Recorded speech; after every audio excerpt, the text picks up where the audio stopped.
Today was the last day to file your income tax returns online, but with record traffic, the government's website kept crashing. So the deadline has now been extended till the 5th of August. The big takeaway, however, are claims the government has made that this year will see the highest number of taxpayers ever. Over 2 crore returns have already been filed online, and the advanced tax collection, they say, is a record 59,000 crores almost.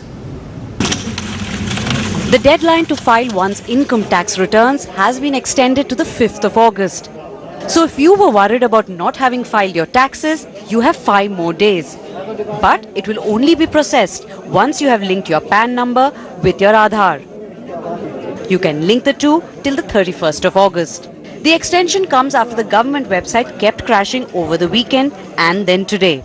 I think this was more an expected line, since it's a glitch on their own part that the system is not working. They would have to increase the deadline. This extension should not be perceived to be taken that government has extended the date.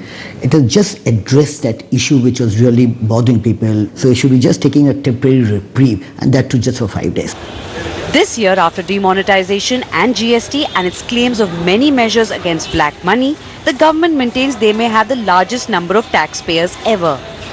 Over 58,000 crore rupees has already been received as advance tax up to June 30th. This is a growth of 11.9% over advance tax payments in the same period last year. Over 2 crore returns have been filed electronically.